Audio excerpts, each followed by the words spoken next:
Rejection doesn't come all at once. It comes in layers like frost creeping across glass, slow and silent until you can't see through it anymore. First, they stop meeting your eyes. Then, they stop saying your name. Then, they stop pretending you were ever there at all.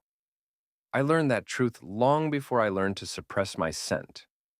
They call me Ghost in the Gwangju pack. Not because I'm quiet, I'm not.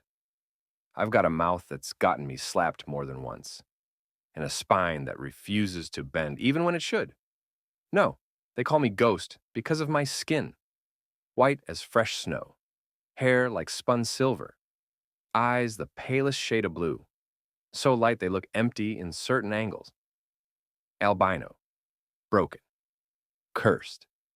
At least that's what the elders whisper when they think I'm not listening. Joke's on them, I'm always listening. Yunseo.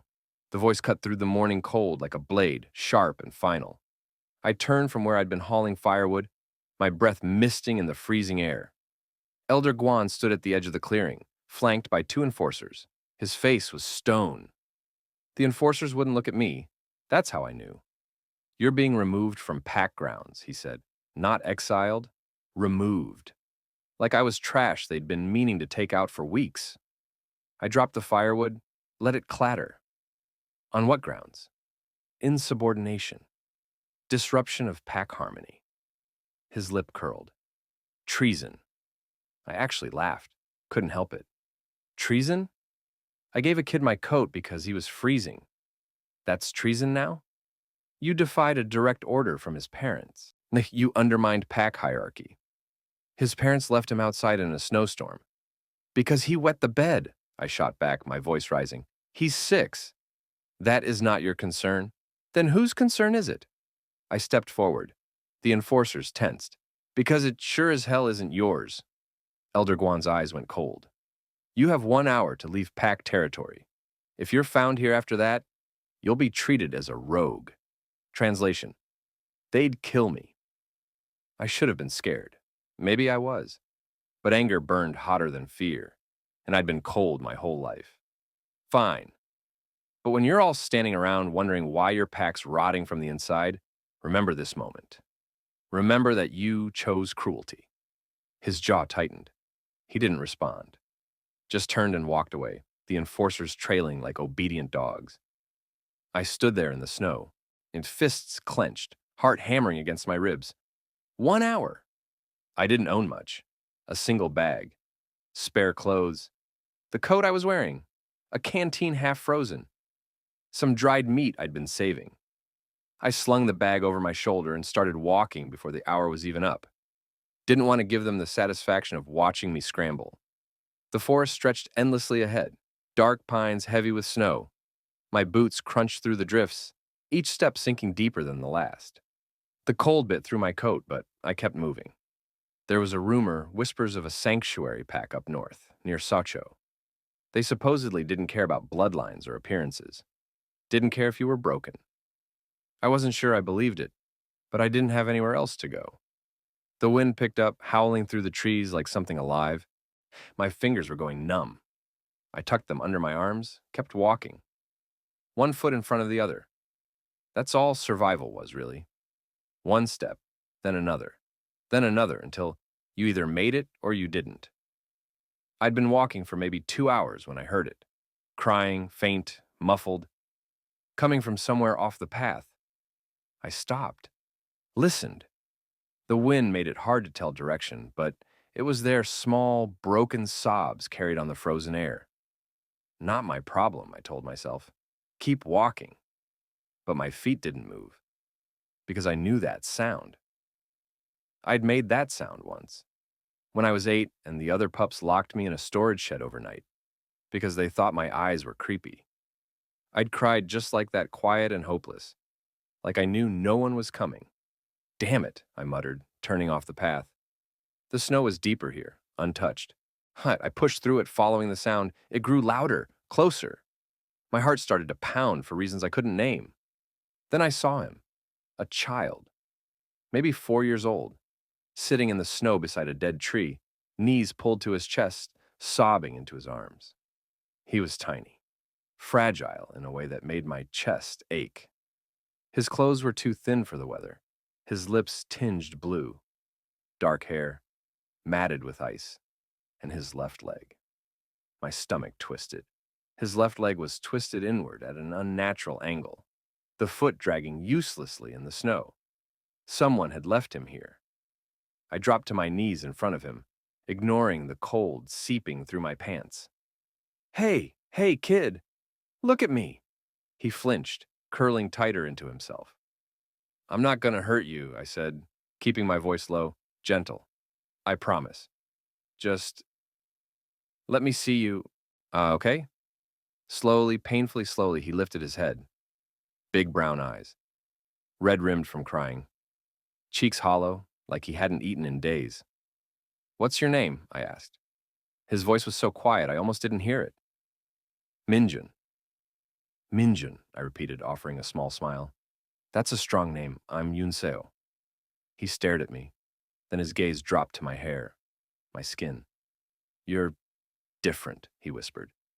I huffed a laugh. Yeah, I get that a lot. They said you're cursed. They say that too. I tilted my head. Do I look cursed to you? He studied me for a long moment, then shook his head. Smart kid. I glanced around. No footprints, no one nearby. Just him, alone in the snow. Where's your family, Minjun? His face crumpled. Fresh tears spilled down his cheeks. They left me. The words hit like a fist to the gut. Why? I asked, though I already knew.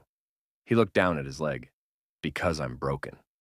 Something inside me snapped. Not anger this time. Something colder. Sharper. No, I said firmly, reaching out to tilt his chin up. You're not broken. You hear me? You're not. But my leg. Your leg doesn't define you. I held his gaze. The people who left you, they're broken. Not you. He blinked at me, confusion and hope warring in his expression. I sat back on my heels, weighing options I didn't have. I had no food, no shelter, barely any supplies. I was a rogue now with a target on my back. Taking him would be suicide. But leaving him? I looked at his small, shivering frame, his blue lips, the way he was trying so hard not to cry anymore. All right, I said, standing and brushing snow off my knees. New plan. Can you walk? He shook his head. Nah, can you hold on? He nodded, hesitant. Good enough. I crouched down, turning my back to him. Climb on. But, Minjun, I glanced over my shoulder. Do you trust me? He hesitated. Then, slowly, he wrapped his thin arms around my neck. I hooked my arms under his legs, careful of the twisted one, and stood. He was lighter than he should have been. Too light. We're going to Sakcho, I said, adjusting my grip. It's far. It's going to be cold. But we're going to make it, okay?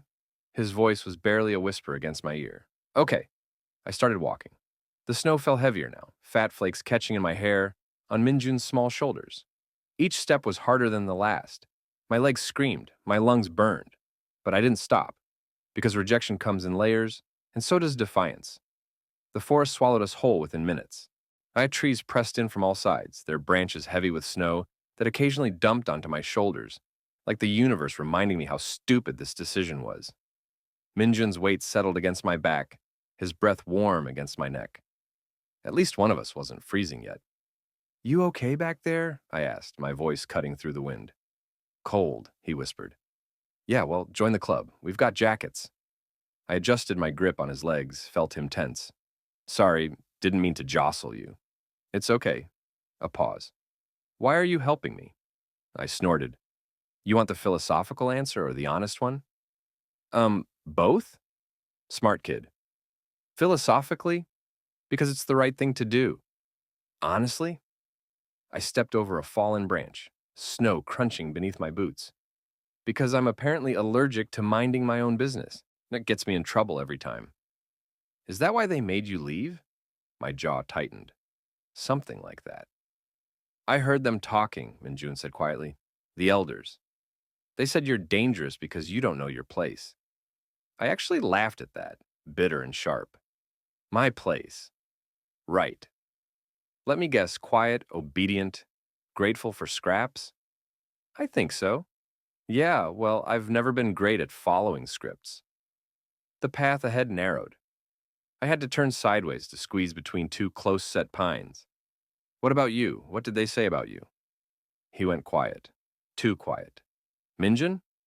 They said, his voice cracked, they said I was a burden, that I'd never be strong enough to hunt or fight, that keeping me alive was a waste of resources. My hands tightened on his legs, careful not to hurt him, but tight enough that he'd feel it. And your parents agreed with that? My dad did. The words came out hollow. He's one of the twin alphas. He said, he said I was proof the bloodline was weakening, that I should have been left in the woods the day I was born. I stopped walking, just stopped dead in the snow, my heart hammering so hard I could feel it in my throat. Your father is an alpha? I twisted slightly, trying to see his face. One of the twin alphas of Gwangju? He nodded against my shoulder. And he just threw you away. Another nod. Something hot and vicious coiled in my chest. Anger didn't cover it. This was rage, pure and searing, the kind that made my vision blur at the edges. What's his name? I asked, my voice dangerously soft. Kang Doyen. I filed that away, memorized it. If I ever saw Kang Doyen again, well, he and I were going to have a very pointed conversation, probably with my fist involved. And your other father? I asked, starting to walk again because standing still meant freezing. What about him? Papa Hajun. Minjun's voice warmed slightly. He cried when they took me away.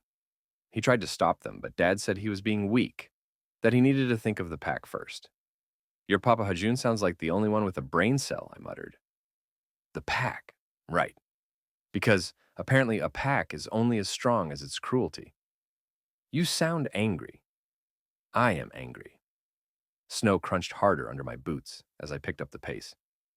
You're a child. You didn't ask to be born. You didn't ask for your leg to be the way it is. And instead of protecting you, instead of doing the one damn thing parents are supposed to do, I cut myself off. Xiang took a breath. Let it out slow. Sorry, I said, and not your fault. None of this is your fault. Everyone says it is. Everyone's an idiot. That got a small, surprised laugh out of him. Quiet, but real. There we go, I said, grinning, even though he couldn't see it. Keep that sound in your pocket. You're gonna need it. Need it for what? For when life gets stupid again. Which it will. Trust me. The wind shifted, bringing a fresh blast of cold that stung my face like needles. I ducked my head, kept moving. My legs were starting to burn, muscles screaming at the extra weight and the uneven terrain. I ignored them. Pain was just information. It had hurt now or it had hurt later. Either way, we had miles to go. Yunseo! Minjun's voice was smaller now, tiredness creeping in. Yeah? Are we gonna die out here? I should have lied. And should have said something comforting and easy. But I'd never been good at that. Honestly, maybe. I felt him tense. But if we do, we're gonna die trying to live. And that's better than dying because someone decided we weren't worth the effort. That's a weird way to make me feel better. Yeah, well, I'm a weird guy. I noticed. He shifted slightly, his grip loosening just a fraction. Your hair's really white. Yep. And your eyes are really light. Also, yep. Are you magic? I blinked. What? The kids at the pack said albinos are magic. That you can see ghosts and talk to the moon. I can't do any of that, I said flatly. I'm just genetics gone sideways. Sorry to disappoint. I'm not disappointed. His voice was sleepy now, fading. I think you're cool. Something in my chest cracked. Just a little. Yeah, well, I said, swallowing past the sudden tightness in my throat. You're not so bad yourself, Minjun. He hummed, didn't respond. Hey, I jostled him slightly. Stay awake for me, okay? Am tired. I know. But if you fall asleep right now, you might not wake up. And I didn't haul your tiny butt this far just to lose you to hypothermia. What? Big word for freezing to death. Stay with me. Talk to me. Tell me something. Like what? I don't know. What's your favorite food? Teokbokki, he said immediately, a little more awake. Papa Hajun makes it really good. He puts extra fish cake in mine. My stomach growled at the mention of food. I ignored it. Sounds amazing. What else does he do? He sings when he cooks. Dad says it's annoying, but I like it, and he reads me stories before bed, and about heroes and dragons and people who save each other. Sounds like a good papa. He is. Minjun's voice wobbled. I miss him. I know, kid. Do you think he misses me? I swallowed hard. Yeah, I think he does. The snow was falling heavier now, thick and relentless. Visibility dropped to almost nothing. I kept my eyes on the ground, on the vague outline of the path, on anything that would keep me moving forward. 1 foot, then another, then another. Minjun's breathing evened out against my neck. Not asleep, but close. You still with me? I asked. Yeah. Good. Because I'm going to need you to do something for me. What? Keep talking. I don't care what about. Just keep talking so I know you're okay. But I don't know what to say. Then make something up. Tell me a story. Tell me about your favorite day. Now tell me why the sky's blue. Just talk. He was quiet for a beat. Then, once there was a boy with a broken leg. Okay, I'm listening. And everyone said he was useless. But then a ghost found him in the snow. I huffed a laugh. A ghost, huh? A magic ghost, Minjun corrected, with white hair and moon eyes. And the ghost said, You're not broken. You're perfect. My throat tightened again. What happened next? They walked through the snow together. And even though it was cold and scary, the boy wasn't afraid anymore. Because the ghost was strong enough for both of them. I blinked hard, blamed the cold for the wetness in my eyes. That's a good story, I said, my voice rough. It's not finished yet. No? No, because I don't know how it ends.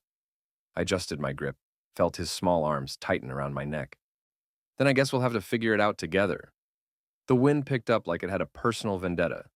It slammed into us sideways, nearly knocking me off balance. I stumbled, caught myself, kept moving. My thighs were screaming now, every muscle burning like someone had set them on fire. The cold didn't help. It leached into my bones, made everything harder, slower. Yunseo? Minjun's voice was barely audible over the howling wind. Still here? I can't feel my fingers. Shit. Tuck them under your arms. Keep them warm. I felt him shift, trying to follow instructions. His breathing was getting shallower. That wasn't good. None of this was good, but that especially wasn't good. Tell me more of your story, I said, forcing brightness into my voice.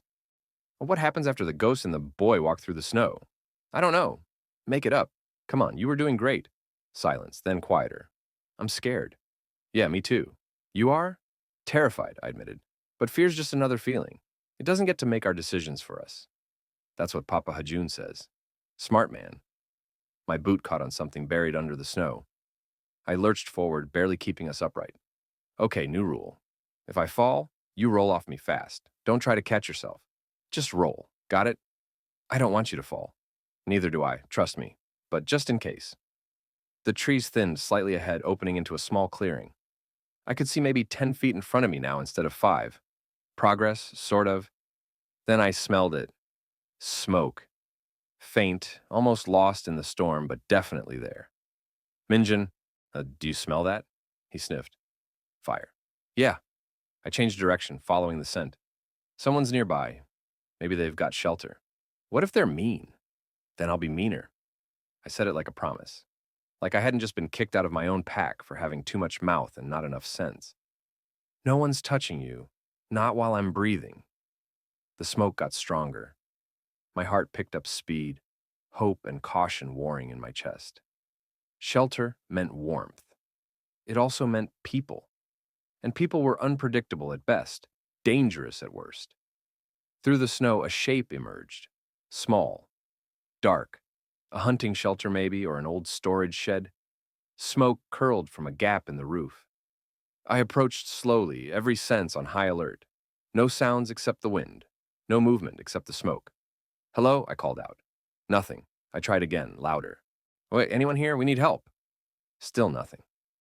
Carefully, I shifted Minjun's weight and pushed the door open with my foot.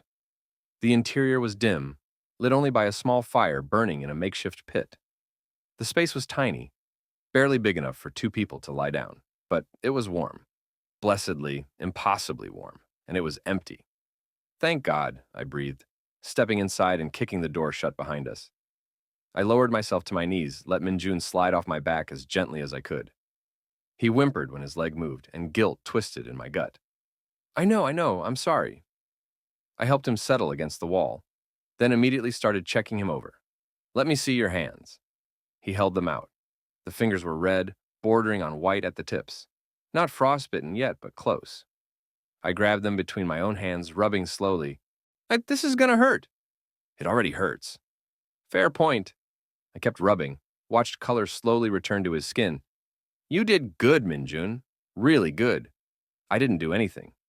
You stayed awake, you kept talking. That's everything. I moved to his feet next, carefully removing his thin, soaked shoes. His toes were in better shape than his hands, but not by much. We need to get you dry. What about you? I glanced down at myself.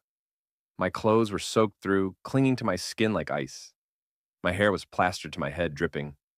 I couldn't feel my feet anymore. I'll be fine, I lied. You're shaking. It's fine. Yunseo. I looked up. He was staring at me with those two old eyes, the ones that had seen too much for a 4-year-old. Okay, yeah, I'm freezing, I admitted. But you're smaller. You'll freeze faster. So you get warm first, then me. Deal? He frowned but didn't argue. I pulled off my coat, wrung it out as best I could, then draped it over him. It swallowed him whole. He looked like a tiny ghost himself, all pale skin and big eyes, peeking out from the fabric. Better? He nodded, teeth still chattering. The fire was small but steady. Someone had left wood stacked in the corner. Probably a hunter's shelter, used for overnight stays during long trips. Luck. Pure, dumb luck.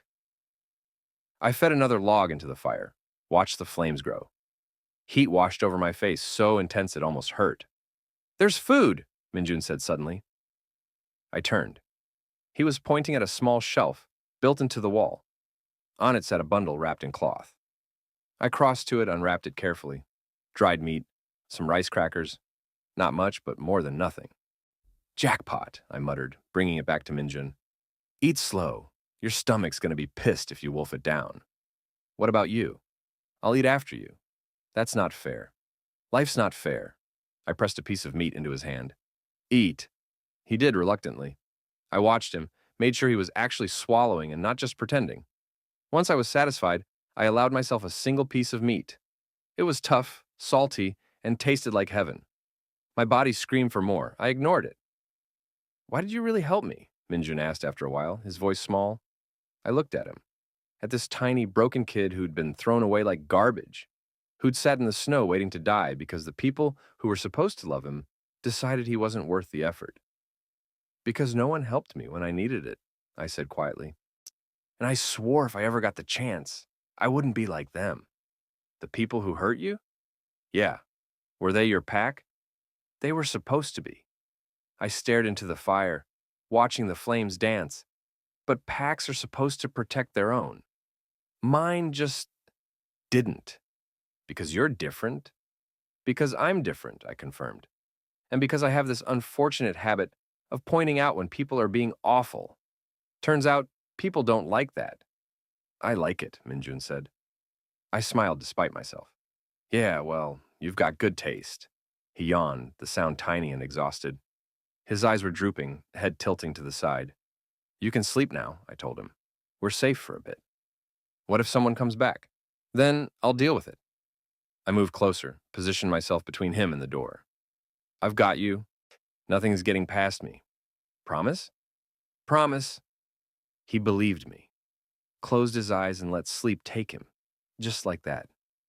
The trust was staggering, terrifying. I sat there back against the wall, watching the fire. My clothes were starting to dry, heat finally seeping back into my bones. My body ached everywhere, muscles protesting every breath. But we were alive. Against all odds, against logic and reason and common sense, we were still alive. I reached out, checked Minjun's forehead. No fever. His breathing was steady, no longer shallow. Relief flooded through me so intense it made my hands shake. We're gonna make it, I whispered to the fire, to myself, to whoever might be listening. We have to. The wind howled outside, rattling the door. I fed another log into the fire and settled in to wait. Whatever came next, we'd face it together. The ghost and the boy, figuring out the ending as we went. The fire crackled, sending shadows dancing across the wooden walls. I should have been resting, should have been letting my body recover while we had the chance. Instead, I sat there rigid, every nerve on edge, listening to the sounds outside. The wind, the creak of trees, the distant call of something that might have been an animal or might have been worse. My fingers drummed against my knee. Restless, anxious. Minjun shifted in his sleep, a small whimper escaping his lips. I froze, watched his face scrunch up like he was having a nightmare. Without thinking, I reached out and placed my hand on his shoulder, gentle, barely touching. "You're okay," I murmured. "I've got you." He settled almost immediately, the tension bleeding out of his small frame. Something warm unfurled in my chest. Protective, fierce. "Don't get attached," I warned myself. "You can't keep him. You can barely keep yourself alive." But it was too late for that, wasn't it? The moment I'd picked him up, the moment I decided his life was worth more than my comfort, I'd made a choice. And I didn't make choices halfway. My stomach growled, loud enough that I was glad Minjun was asleep. I eyed the remaining food on the shelf. 3 pieces of dried meat left. Maybe enough rice crackers for one more small meal. Not enough. Not nearly enough for the journey still ahead. I rubbed my face, felt the exhaustion pulling at me like weights. My eyes burned, my muscles screamed. Every part of me wanted to lie down and sleep for a week. But sleeping meant letting my guard down. And I couldn't do that. Not yet. A sound outside made me tense. Footsteps, crunching through snow. I was on my feet in an instant, positioning myself in front of Minjun. My hand went to my pocket, closed around the small knife I kept there. It wasn't much, but it was something. The door swung open. Cold air rushed in, along with 2 figures. Both tall, both broad-shouldered, both alpha, judging by the way they moved, confident, commanding, like they owned every space they entered. They stopped when they saw me. I didn't move. Just stood there, knife hidden but ready, meeting their stares head-on. The first one had sharp features, dark eyes that assessed me like I was a threat. His hair was black, pushed back from his face, handsome in that severe, untouchable way. He smelled like pine and cold steel. The second was softer somehow, warmer. His eyes were lighter, brown instead of black, and there was something gentle in the set of his mouth, even as he took in the scene. He smelled like cinnamon and smoke. Neither of them spoke. Neither did I. The tension stretched between us, thick and suffocating. Finally, the sharper one's gaze dropped to Minjun, still sleeping against the wall. "That's a child," he said. His voice was deep, controlled, the kind of voice used to being obeyed. "Congratulations on your observation skills," I replied flatly. His eyes snapped back to me, narrowed. The warmer one stepped forward slightly, a hand raised in what might have been a calming gesture. "We're not here to hurt you." "Great. Then you won't mind leaving." "This is our shelter," the sharp one said. "Was your shelter," I corrected. Possession's 9/10 of the law and all that." "That's not how it works." "It is today." The warm one made a sound that might have been a stifled laugh. The sharp one didn't look amused. "You're trespassing," Sharp said, "and you're interrupting." I shifted slightly, making sure I was completely blocking their view of Minjun. "We'll be gone by morning. Until then, pretend you never saw us." "We can't do that." "Sure you can. It's easy. You just walk back out that door and keep walking." Sharp's jaw tightened. "You're in our territory. Your territory's pretty shit if it includes an abandoned hunting shelter in the middle of nowhere." "It's not abandoned. It's ours." He took a step forward. I took a step back, putting myself even more firmly between him and Minjun. He noticed, stopped. "Yeah, what pack are you from?" "None of your business." "That's not an answer. It's the only one you're getting." Warm spoke up then, his voice gentler. "Are you in trouble?" I laughed, sharp and bitter. What gave it away? The fact that I'm squatting in your shelter, or the unconscious kid I'm apparently babysitting? "Both," he said simply. Then, quieter. "Let us help." "I don't need help. You're soaked through, you're half frozen, and you look like you haven't eaten in days." His eyes were kind. Too kind. It made something in my chest ache. Let us help. Why? I demanded. You don't know me. You don't know him. Why would you help? Sharp and Warm exchanged a look. Some silent conversation I wasn't privy to. Then Warm stepped closer, slow and careful, like approaching a spooked animal. Because you're clearly desperate. Hey, because that child needs medical attention. And because... He paused, nostrils flaring slightly. Because you smell like Pack. I stiffened. I'm not Pack. Not anymore. Then you were, Sharp said. Which means you understand hierarchy. You understand rules. I understand that rules are only as good as the people enforcing them, I shot back. And most people are shit. Fair assessment, Warm said, his lips twitched. I'm Hajun. This is Doyen. The names hit me like physical blows. Hajun, Doyen, Papa Hajun, Dad Doyen. The twin alphas of Gwangju. Minjun's fathers. My blood turned to ice, then immediately to fire. You, I breathed, my voice shaking with barely contained rage. I pointed at Doyen. You're Kang Doyen, he frowned. How do you know my name? Because your son told me. I stepped aside, just enough for them to see Minjun clearly. Right before I found him dying in the snow. Hajun went white. Doyen went completely still. Minjun, Hajun whispered. Then louder, frantic. Minjun! He moved toward the child. I moved faster, putting myself back in his path. Don't, I snarled. That's my son, Hajun said, his voice breaking. Your son that you abandoned. We didn't. Hajun's eyes were wild, desperate. We didn't abandon him. He was taken. We've been searching for days. Taken, I repeated slowly. That's your story? He was taken? Yes, Doyen said, his voice was harder than Hajun's. More controlled. By who, we don't know. But we've had search parties out since he disappeared. I stared at them. Tried to find the lie. Tried to find proof that they were the monsters Minjun thought they were. But Hajun's hands were shaking. His scent had shifted, sour with fear and grief. And Doyen, for all his sharp edges, looked like he'd been carved from stone, holding back an avalanche. He said you left him, I said quietly. He said you called him a burden. Said his disability was proof your bloodline was weak. Doyen flinched. Actually flinched. I said that, he admitted, his voice rough, months ago, in anger. And I've regretted it every day since. Regret doesn't undo damage. No, he met my eyes. It doesn't. But I would take it back if I could. I would take back every cruel word, every moment I made him feel less than perfect. He is perfect, I said fiercely. I know, Doyen whispered. God, I know. Hajun took a shaky breath. Please, please let me see my son.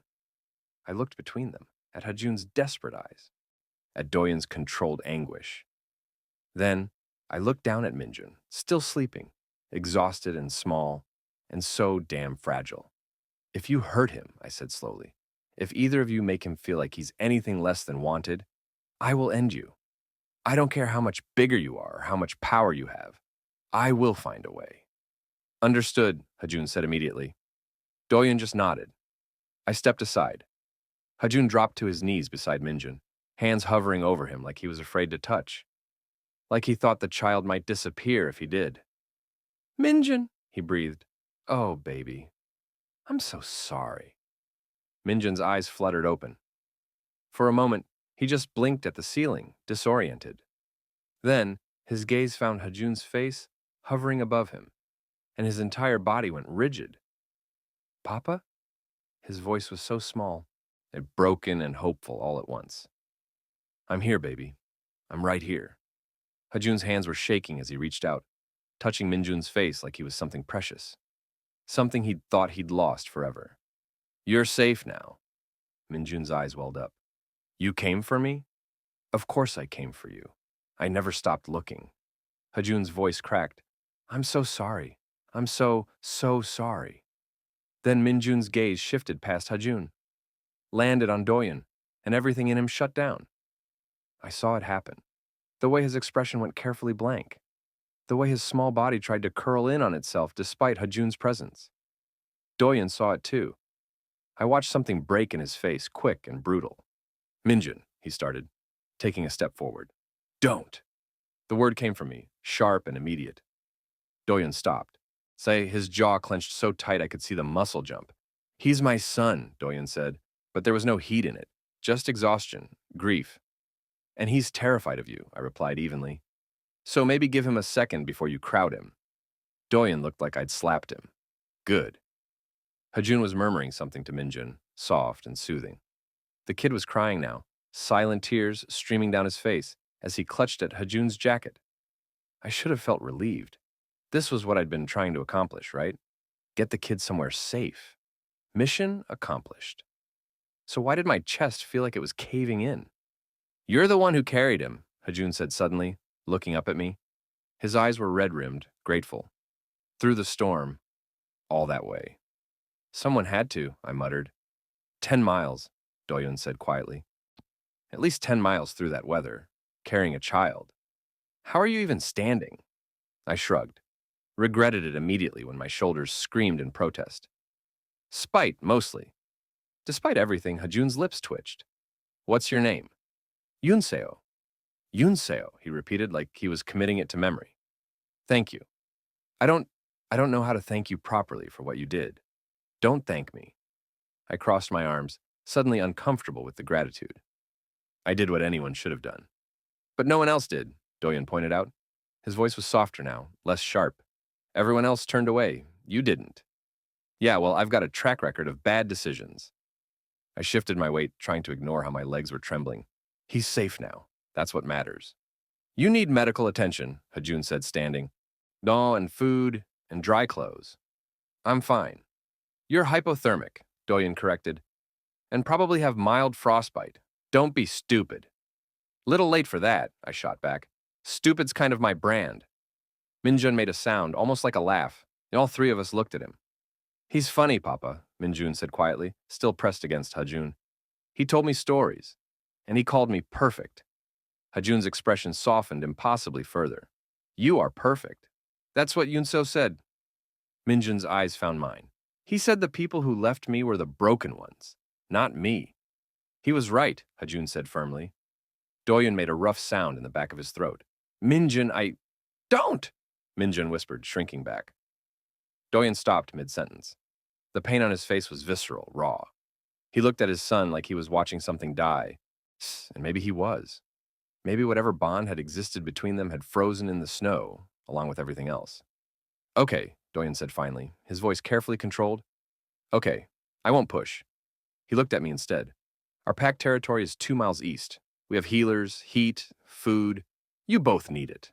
I'm not going to your pack. Why not? Because I'm rogue, I said flatly.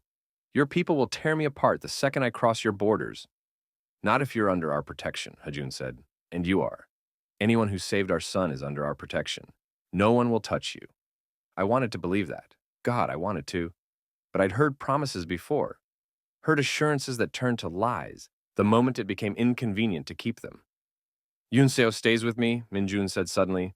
All three of us turned to stare at him. Like he looked small but determined.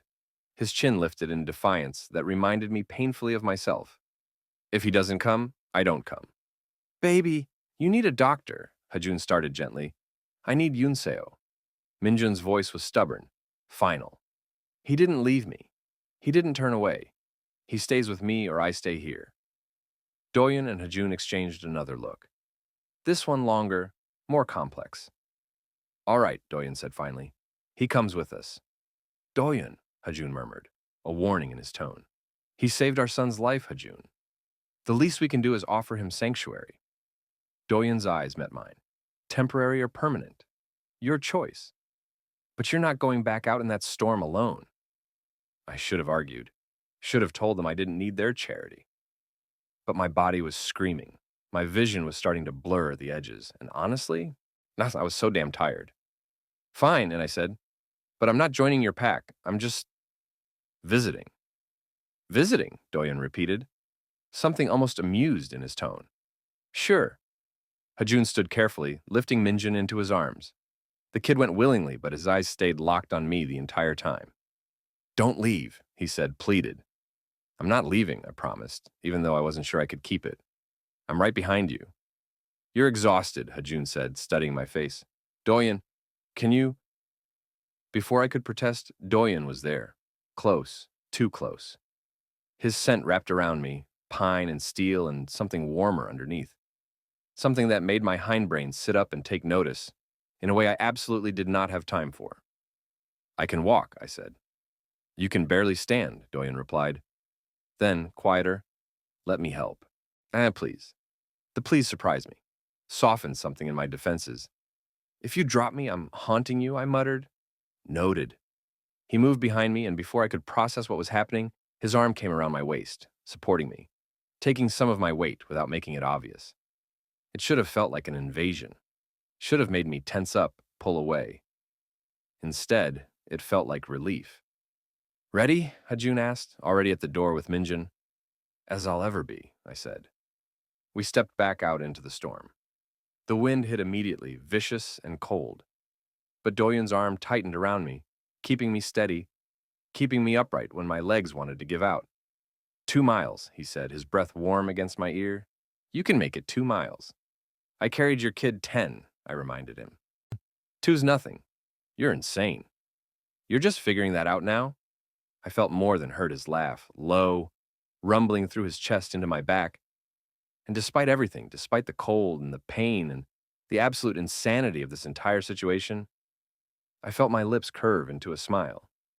Maybe I was insane, but at least I wasn't alone. The 2 miles felt like 20. Every step was agony. My legs were numb, my feet barely responsive. Only Doyen's arm around my waist kept me vertical. I hated needing the support, hated how my body leaned into his warmth without permission. Almost there, he murmured. His voice was steady, grounding. You said that 10 minutes ago. And it was true then, too. We're closer now than we were then. That's the worstly logic I've ever heard. You're still talking, so you're not dead yet. I consider that a win. Despite everything, I huffed a laugh. It hurt my ribs. Worth it. Ahead, Hajun carried Minjun like the child weighed nothing. He moved with purpose, sure-footed even in the storm. Every few steps he'd glance back at us, at me specifically, checking. He's worried about you, Doyen said, noticing my gaze. He doesn't know me. You saved his son. That's enough. That's stupid. That's pack. Doyen's grip shifted, taking more of my weight as I stumbled over a hidden root. We protect what's ours. I'm not yours. Not yet. The words sent a shiver through me that had nothing to do with the cold. I didn't have the energy to unpack what that meant, so I ignored it. Lights appeared through the trees, warm, golden. The edges of buildings took shape, sturdy structures built to withstand harsh winters. Sokcho territory, Doyen said. Home. Thought you were from Gwangju? We have 2 territories. Gwangju's our main pack. This is our northern outpost. Smaller. More private. Fancy. Practical, he corrected. The northern packs need a buffer zone. We provide it. We broke through the tree line into a compound. Several buildings arranged in a loose circle, smoke rising from chimneys. People moved between structures, bundled against the cold. Some stopped when they saw us, stared. At the white-haired Omega, being half-carried by their alpha. Ignore them, Doyen said quietly. I'm used to staring. That doesn't make it right. Hajun headed straight for the largest building. Doyen guided me after him, his presence a wall between me and the curious gazes. Inside was heat. Glorious. An overwhelming heat that made my skin prickle and burn as sensation returned to my frozen limbs. I made an embarrassing sound, something between a groan and a whimper. I know, Doyen said. It's going to hurt for a bit. Understatement of the century. A woman appeared from a side room, older with silver threading through her dark hair and sharp, assessing eyes. She took one look at Minjun, and her expression softened. The lost pup, she breathed. Then her gaze sharpened on me. And who's this? The one who found him, Hajun said. Yunseo. He needs medical attention. So does the child. Minjun first, I managed. My voice sounded weak. I hated it. The woman, a healer probably, studied me for a long moment, then nodded. Stubborn. Good. You'll need that here. She gestured to Hajun. Bring the pup. You. She pointed at me. Sit before you fall. Doyen guided me to a bench along the wall. My legs gave out the moment my weight left his support. I sat hard, breathing through the pain as my body started to thaw. I'll get dry clothes, Doyen said. Don't move. Where would I go? His lips twitched. Then he was gone, following Hajun and the healer into another room. I sat there, dripping on the floor, trying not to pass out. The room spun slightly. I focused on breathing. In, out, in, out. Voices drifted from the other room. The healer's calm instructions. Minjun's small responses. Hajun's worried questions. No Doyun. He must have gone for those clothes. The front door opened behind me. Cold air rushed in, along with footsteps. Multiple sets. Is that him? A woman's voice, young, curious. The albino? Another voice, male, skeptical. What's he doing here? Heard he carried the disabled pup through the storm. Why would he do that? Maybe he's insane. I didn't turn around, just stared at the wall and tried to ignore the knives in my back, disguised as words. He looks half dead. Probably won't last the night. Shame. Would have been interesting to see how long before the alphas kicked him out. My jaw clenched. Don't react. Don't give them the satisfaction. Think he's mated to them yet? Someone laughed. Bet they'll use him and toss him. That's what happens to rogues who think they're special. Heat flared in my chest, not embarrassment. Anger. I turned, 3 of them. 2 women, 1 man. All younger than me by a few years. All staring at me like I was a curiosity, a spectacle. Got something to say? I asked flatly. Or are you going to keep whispering like cowards? The man's eyes widened. Excuse me? You heard me. I leveraged myself to my feet.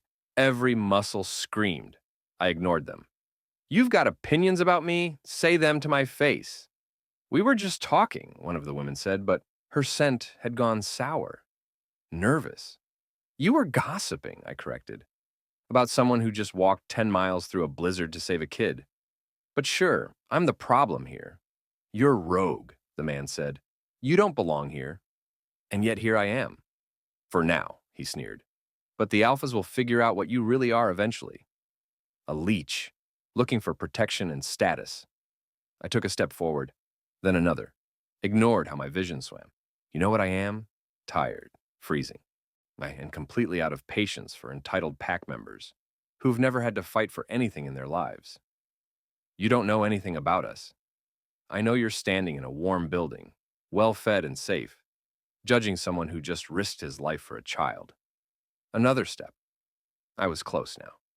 Close enough to see the uncertainty creeping into his expression. I know you've got the empathy of a rock and the intelligence of moss. And I know if you don't get out of my face in the next 3 seconds, frostbite's going to be the least of my problems, because I'm going to do something we'll both regret. He opened his mouth, closed it, looked at his companions. That's what I thought, I said. Is there a problem? Doyen's voice cut through the tension like a blade. All 3 of them went rigid.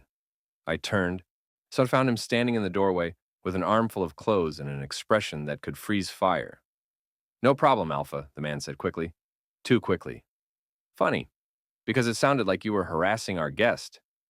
Doyen's eyes were cold, dangerous. Were my ears deceiving me? We were just talking. Talking, Doyen repeated, about how he's a leech? About how we'll use and discard him? The man paled. Alpha, get out. Doyen's voice dropped, quiet, lethal. All 3 of you, now. They scrambled for the door like their tails were on fire. The silence they left behind was heavy. You didn't have to do that, I said finally. Yes, I did. Doyen crossed to me, set the clothes on the bench. Anyone who disrespects you disrespects our judgment. I won't tolerate it. Your pack's gonna hate me. My pack will learn respect, or they'll leave. He studied my face. You're shaking. Adrenaline. Exhaustion, he corrected, then softer. You defended yourself well. I've had practice. Something flickered in his eyes. Sympathy, understanding. I'm sorry you've had to. The unexpected kindness hit harder than the cruelty had. I looked away, blinking hard. Here. He held out the clothes. Change. Get warm. Then we'll talk. About what? His scent shifted, warmer, almost nervous. About why you smell like pack, he said quietly, and why neither Hajun nor I can stop thinking about it. My heart stopped, then started again, double time. What? But he was already walking away. I stood there holding the clothes like an idiot, my brain completely offline. Why you smell like pack? Can't stop thinking about it. What the hell did that mean? Yunseo? The healer's voice snapped me back to reality. She stood in the doorway, wiping her hands on a cloth.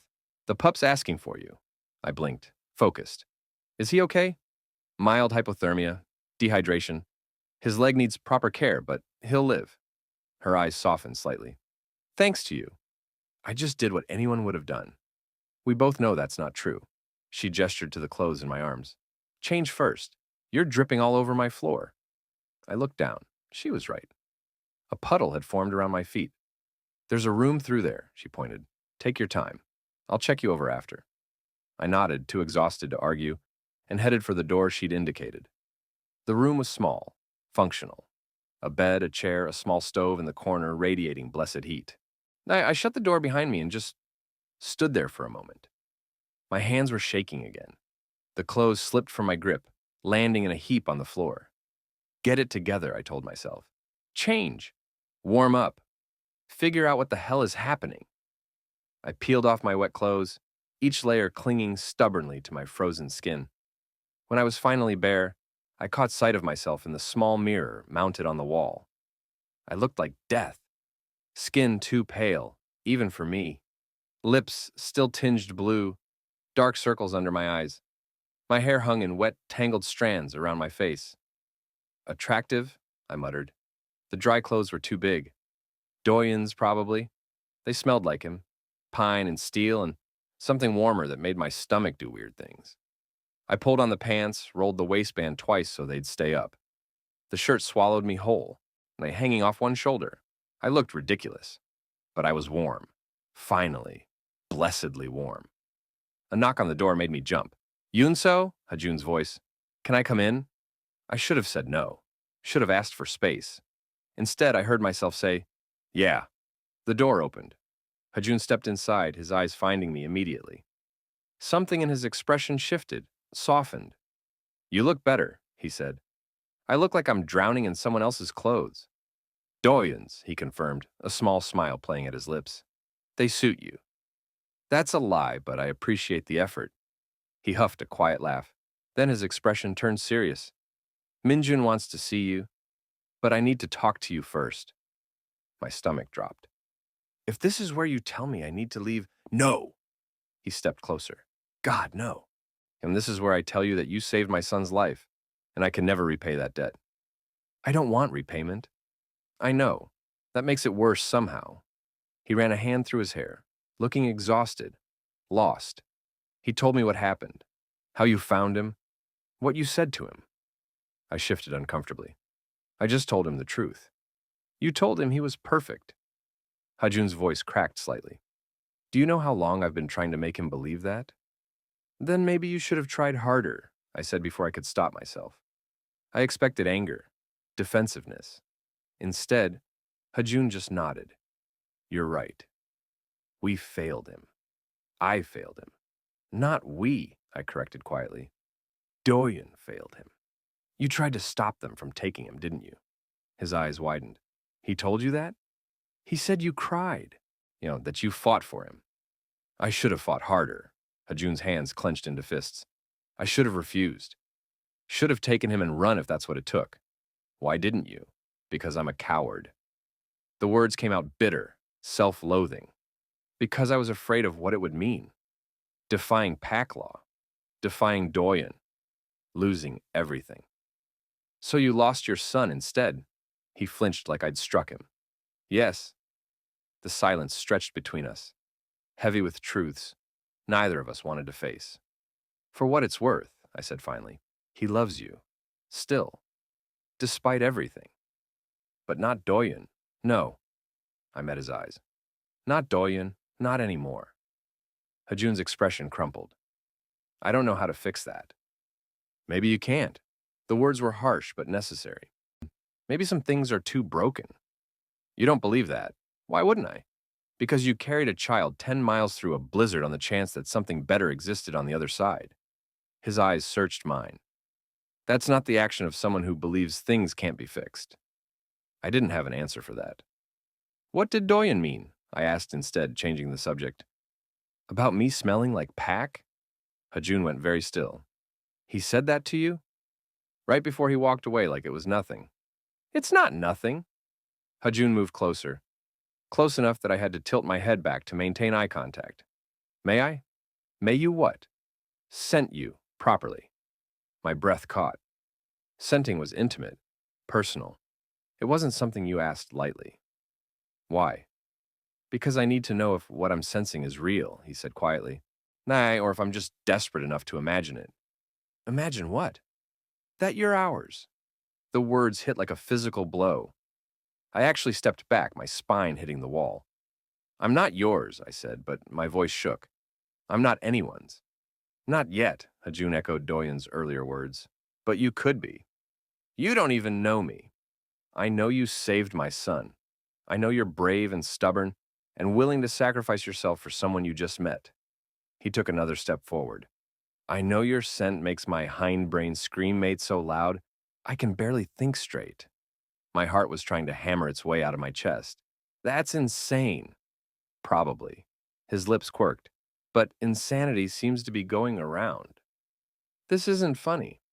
I'm not laughing. His expression turned serious again. I'm asking permission. To scent you. Hey, to know for certain. And if you're right, I demanded, if I am whatever you think I am, what then? Then we figure it out. He held my gaze. Together, if you want. And if I don't? Pain flashed across his face. Then we let you go. We'll never force this. Never force you. I should have said no. Should have told him to back off, to leave me alone, to stop looking at me like I was something precious. But my mouth opened and different words came out. Okay. Hajun's eyes widened. Okay. 1 cent, I clarified quickly. That's it.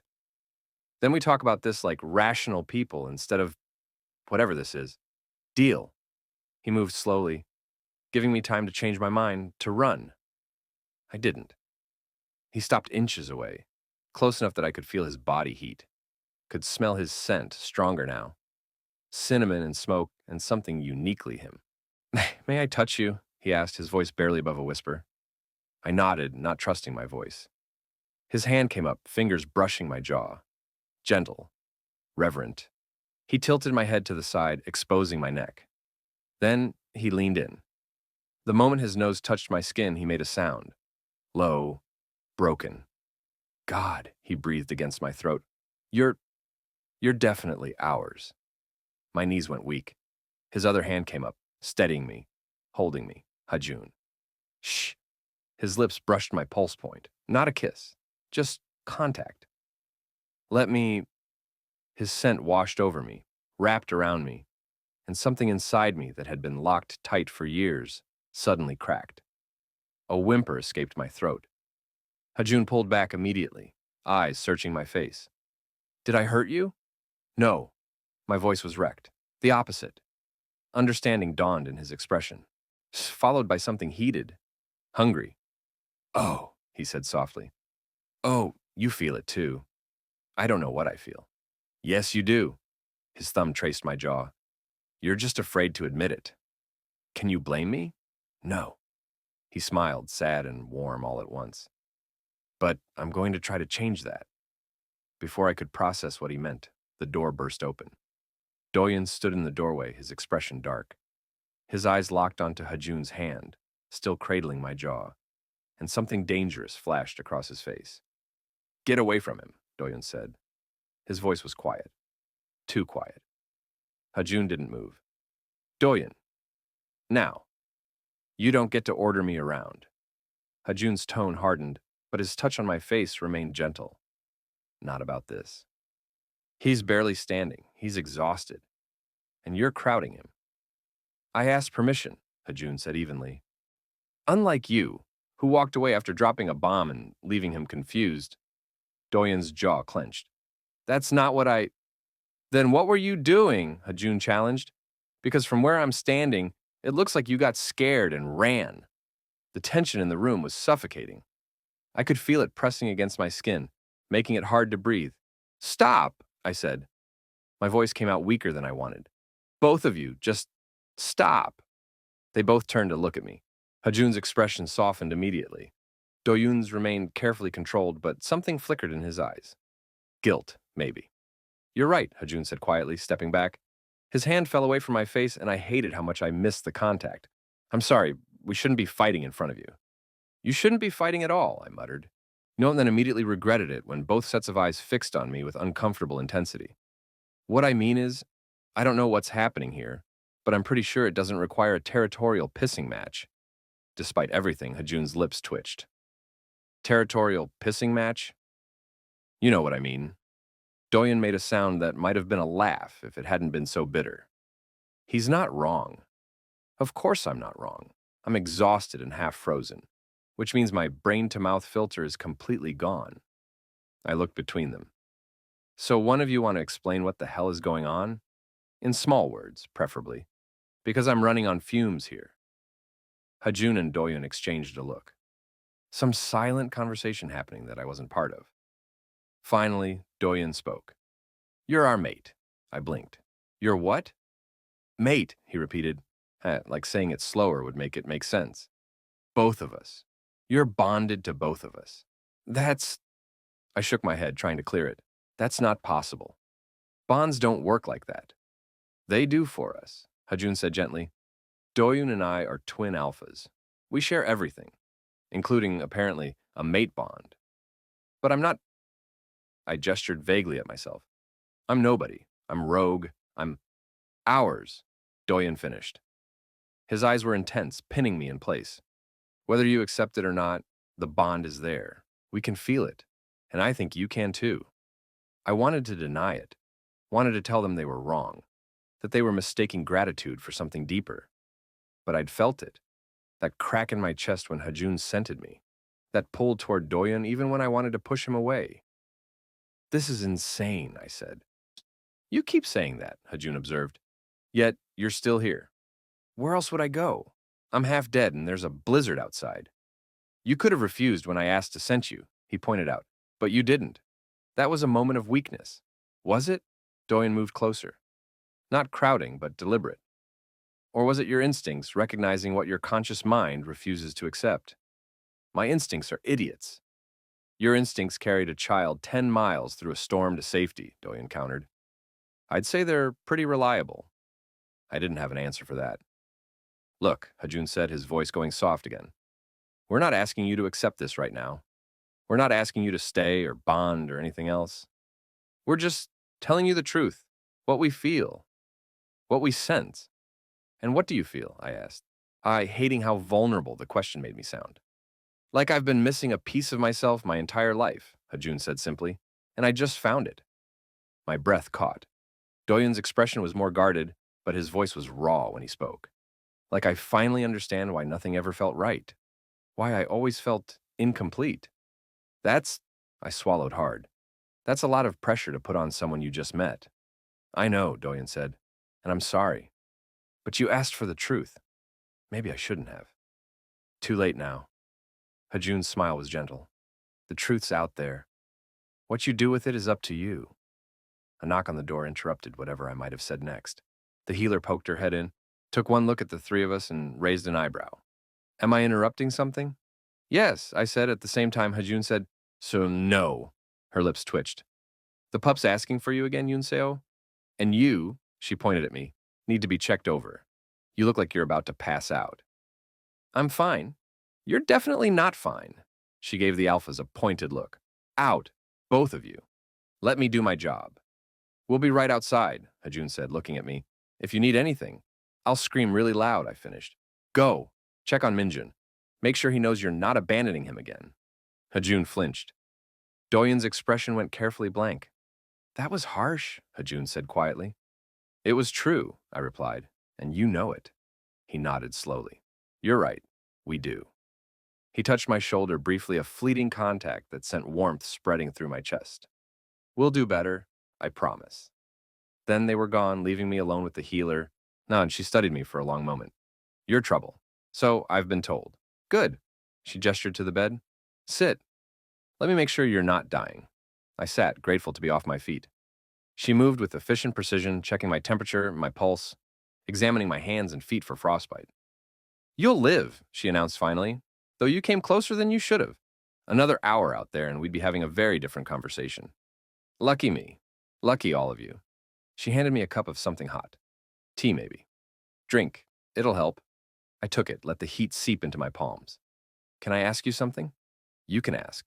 I might not answer. Is it real? I looked up at her. This mate bond thing? Can it really happen like that? Just suddenly? Her expression softened. Mate bonds are strange things, and sometimes they form slowly over years.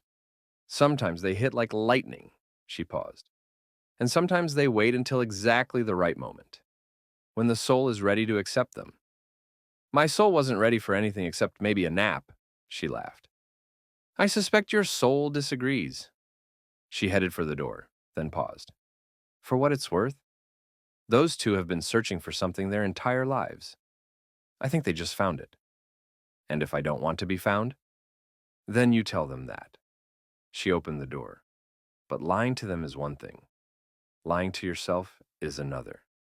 She left before I could respond. I sat there holding the tea, staring at nothing. Mate bond. Twin alphas. Ours. The words echoed in my head, refusing to settle. Through the walls I heard Minjun's laugh, bright and real and alive. I'd saved him. Given him a chance he wouldn't have had otherwise. Maybe that was enough. Maybe I didn't need to understand the rest. But deep down, in a place I wasn't ready to acknowledge, I knew I was lying to myself. Because I felt it too. That pull, that rightness, that terrifying sense of coming home. The tea had gone cold in my hands by the time I finally stood. My body protested every movement, but I ignored it. There was something I needed to do. Someone I needed to see.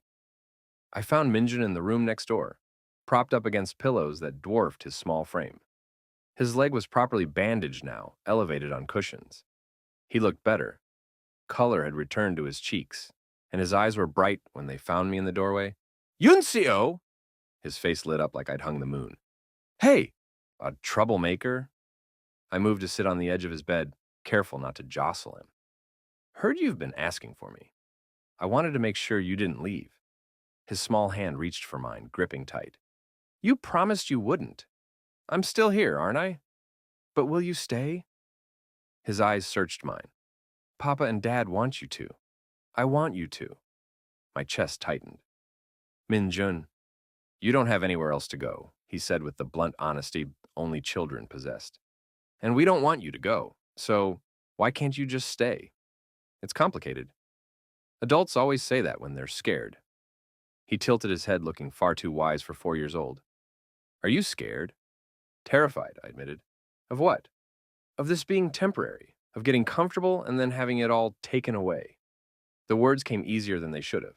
And of caring about people who might decide I'm not worth the trouble. You're worth it, Minjun said firmly. You carried me 10 miles. That means you're definitely worth it. I huffed a laugh. That's not how worth works, kid. It is to me. His grip tightened on my hand. Please stay. Please.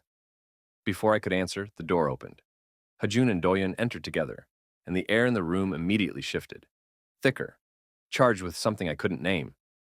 Minjun needs rest, the healer said from behind them, her tone brooking no argument, which means you all need to leave. But, Minjun started. No buts, she pointed at me. You too, ghost boy. You need actual sleep, not whatever emotional crisis you're having. I'm not having a crisis. You're having several, she corrected. Go, all of you, out. Hajun leaned down and pressed a kiss to Minjun's forehead. We'll be right down the hall. You need anything, you call. I will, Papa. Minjun looked at Doyun, hesitant. Doyun's expression cracked, just slightly. I'm glad you're safe, he said quietly. I'm sorry I made you doubt that I'd want you to be. It wasn't forgiveness, but it was a start. Minjun nodded, small and uncertain. The healer shooed us out into the hallway. The moment the door closed behind us, I turned to head for somewhere. Anywhere that wasn't standing between two alphas whose scents were making my head fuzzy. Yunseo, Doyen's hand caught my wrist, gentle. Wait. I stopped but didn't turn around. I'm tired. I know, just give us 5 minutes. For what? To say what we should have said earlier, Hajun answered, moving to stand in front of me. Without assumptions. Yeah, without pressure. I finally met his eyes. Okay, 5 minutes. Doyen released my wrist but didn't step back.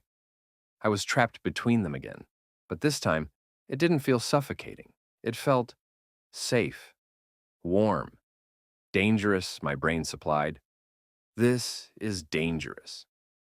We know this is overwhelming, Hajun started. We know you have every reason not to trust us, not to trust anyone. But we're asking you to try, Doyen continued. Not forever, not right now. Just try. Try what exactly? Staying, Hajun said simply. Here, with us. Let us prove that this is real. And if it's not, I asked? If this mate bond or whatever is just, I don't know, gratitude mixed with proximity, then we'll deal with it, Doyon said. Together. But I don't think that's what this is. Neither do I admitted quietly. Heck, then that's what scares me. Hajun's hand came up, cupping my cheek. What if we're scared too? I blinked. You're alphas. You're not supposed to be scared. We're people first, he said. And people get scared when they find something worth losing. You barely know me. Then let us know you, Doyen said. His hand settled on my lower back, warm and steady.